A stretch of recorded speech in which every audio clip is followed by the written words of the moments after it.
Jadi kecakapan hidup abad 21 yang kita ini berada di abad 21 sekarang ini, ternyata kemampuan literasi dan numerasi anak-anak kita itu masih rendah, ternyata masih rendah. Jadi contohkan juga sama Bu Alif tadi, untuk meningkatkan literasinya anak-anak diminta untuk membaca, kemudian menerangkan kembali, menulis kembali, itu salah satu cara untuk meningkatkan literasi. Banyak anak didik kita tuh bisa membaca lancar, tapi setelah ditanya apa sing mau waca tadi itu tidak bisa menjelaskan. Jadi banyak yang menggunakan teknologi informasi di kecakapan hidup abad 21, tetapi itu sekali lagi tidak bisa menyaring, intinya seperti itu. Informasi-informasi yang diterimanya itu sebenarnya anak itu sudah mengerti, tapi tidak bisa membedakan antara yang mana yang semestinya untuk baik untuk dirinya maupun yang perlu disaring. Ini landasan empirisnya. Jadi dari penelitian PISA ini, di grafik terlihat bahwa studi nasional maupun internasional, salah satunya PISA, menunjukkan bahwa banyak siswa kita yang tidak mampu memahami bacaan. Tantangan kita sebagai guru tidak hanya menjadi domain guru bahasa saja, ya, bahwa siswa kita itu kurang bisa memahami bacaan. Secara grafiknya seperti ini. Membaca, kemudian matematika juga rendah. Jadi dari skalanya seperti itu. Kemudian tantangan literasi dan numerasinya, kenapa ini difokuskan kepada literasi dan numerasi? Memang rule daripada rapot pendidikan itu yang paling banyak di literasi dan numerasi, karena di ujian kita, ANBK-nya kita itu sendiri kan memang yang diujikan hanya literasi dan numerasi. Dan literasi itu bukan sebenarnya bukan hanya membaca sebenarnya, tapi bagaimana dia memahami. Penting memahami itu sebenarnya. Jadi misalkan anak kita beri tanggung jawab untuk misalkan belanja sendiri, itu apakah bisa nanti sesuai dengan perintah yang kita berikan atau tidak? Itu termasuk kumpulan dari literasi dan numerasi. Kadang-kadang anak itu setelah diberi apa istilahnya kepercayaan untuk belanja sendiri, itu kadang-kadang belum mampu sebenarnya untuk melaksanakan itu. Skor PISA 2022 Indonesia turun ya, peringkatnya. Nah, kemudian rapot pendidikan, dari bagaimana hasil rapot pendidikan di sekolah Bapak Ibu. Nanti kalau Bapak Ibu mungkin sudah mengetahui rapot pendidikannya, bisa membaca sebenarnya. Di situ akan kelihatan literasinya dari tahun ke tahun itu naik berapa atau turun berapa. Kalau numerasinya juga seperti itu. Dan kalau sekolah-sekolah yang mempunyai kinerja baik, artinya tiap tahun itu ada kenaikan, literasinya naik, numerasinya naik, iklim pembelajarannya naik, kemudian kualitas pembelajaran naik, itu ada bonus. Sekolah itu ada bonus namanya mendapat bagian bos kinerja kemajuan terbaik. Itu ada beberapa sekolah di Kabupaten Trenggalek, dan alhamdulillah termasuk di SMP Negeri 6 Dongkor 2 tahun berturut-turut itu mendapat bos kinerja kemajuan terbaik.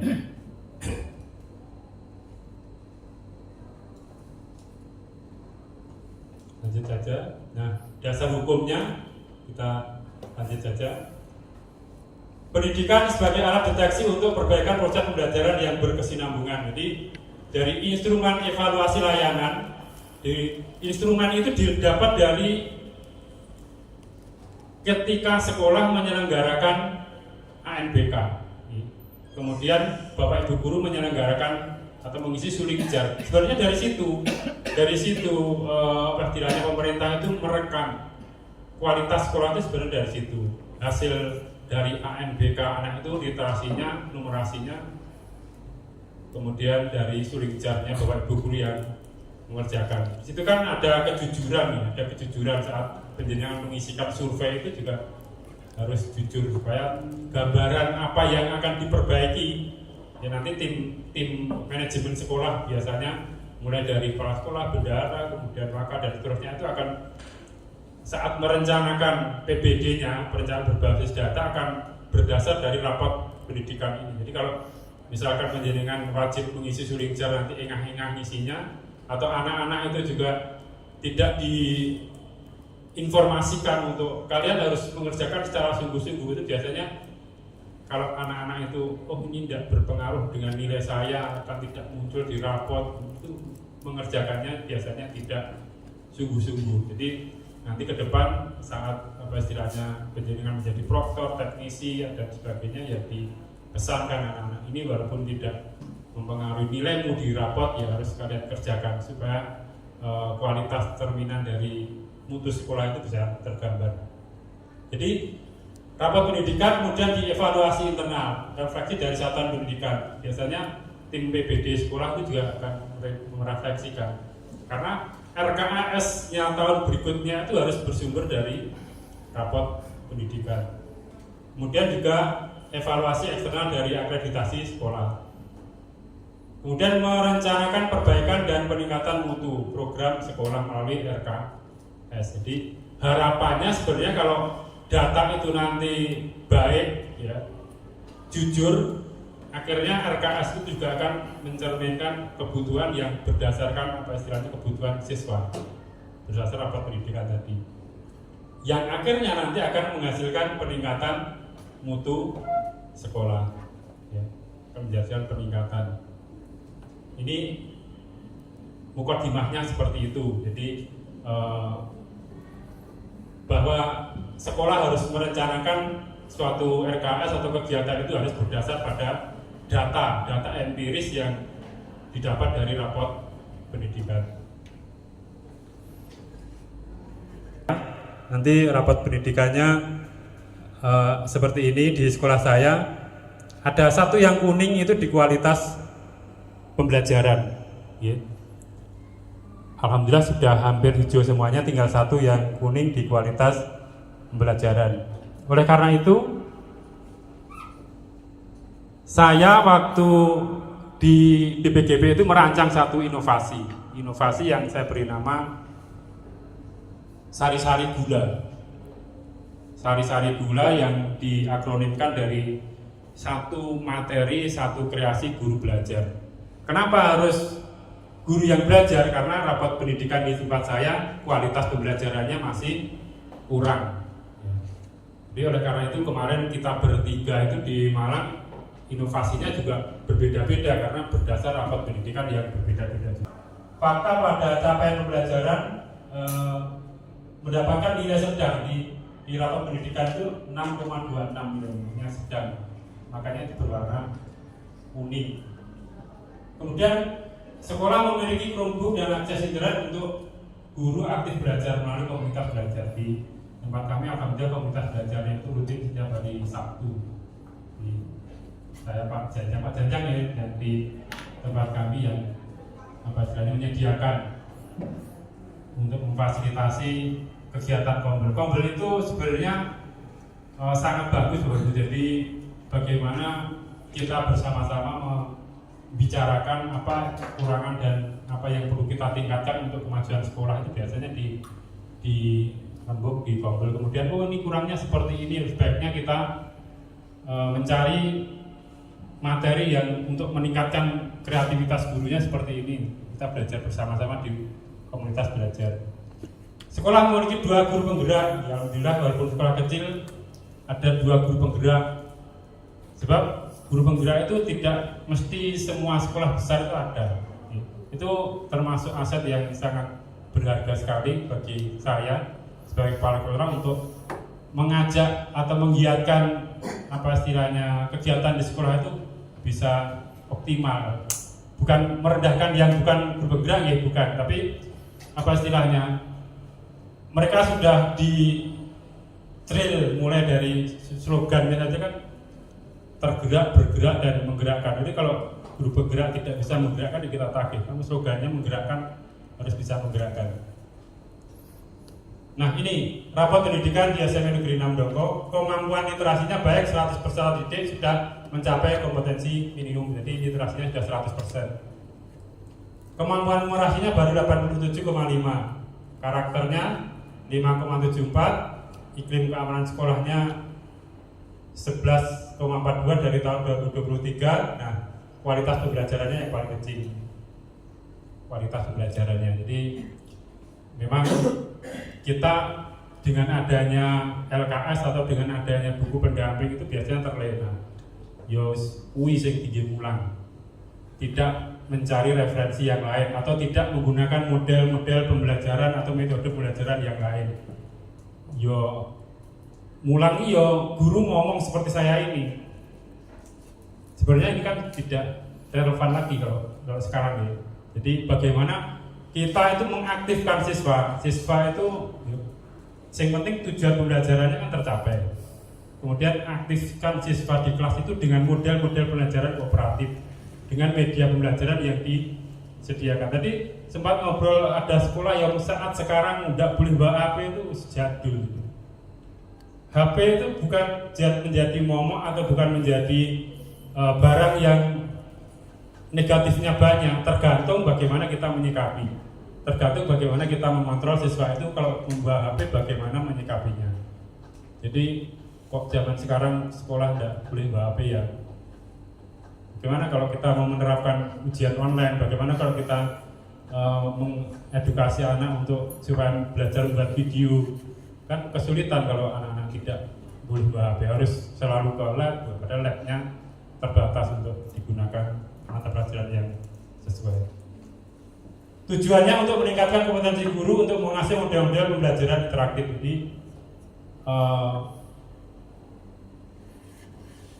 boleh nanti apa istilahnya di sekolah kami kalau misalkan ada yang tidak mengerti bagaimana caranya untuk model pembelajaran interaktif itu sebenarnya kalau dulu untuk naik pangkat itu harus mengumpulkan angka kredit, kalau 3B ke atas harus membuat karya tulis. Dan itu sebenarnya dulu sangat apa istilahnya sangat penting ya, sebab itu guru akan mengerti, akan mencari apa yang harus saya tulis, apa model pembelajaran apa yang harus diterapkan. Tapi sekarang menengahnya bisa naik pangkat, jadi ini agak mendowngrade sebenarnya kemampuan guru. Biasanya kalau diberi enak itu biasanya malah kurang kreatif sebenarnya seperti itu.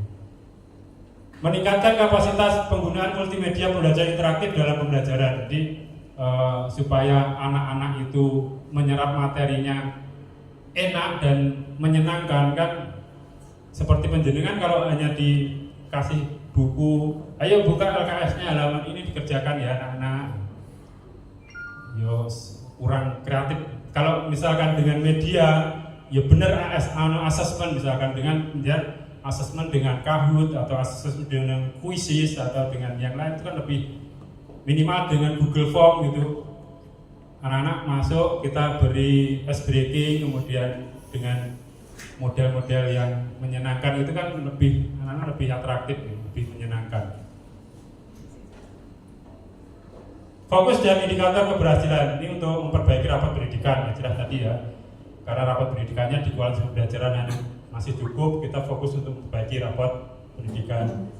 Indikator keberhasilannya, guru selalu mengimplementasikan pengetahuan dan keterampilan mengajar untuk memperbaiki proses pembelajaran melalui karya yang diciptakan sehingga kualitas pembelajarannya tercapai. Jadi misalkan ya saya tagih kalau dalam satu materi kok Bapak Ibu guru belum membuat inovasi karyanya seperti walaupun karyanya dalam bentuk misalkan sederhana, yang penting itu diterapkan untuk mengajar, tidak apa istilahnya konvensional lagi.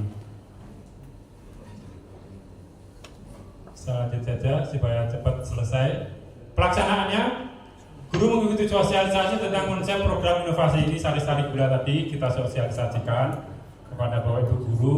Gurunya di kami itu hanya sedikit, hanya 10. Jadi kalau kita ngobrol itu, kalau rapat itu seperti ngobrol, seperti jagungan, itu kan hanya sedikit. Jadi kita sosialisasikan, kemudian guru mengikuti pelatihan di komunitas belajar. Di komunitas belajarnya tiap hari Sabtu kita pasti itu mengadakan kegiatan. Di monggo nanti pasti penjenengan juga di sekolah masing-masing juga ada gombelnya yang saya kira sama untuk menggali atau meningkatkan kompetensinya melalui komunitas belajar. Pelatihan dalam pembelajaran sekolah dimentori oleh guru penggerak dan guru TIK, termasuk saya juga kadang-kadang menjadi pemateri atau mentor di sekolah kami. Dengan pengalaman belajar yang sudah didapat, guru wajib membuat karya. Saya wajibkan untuk membuat karya. Ya. Tapi kalau tidak diwajibkan,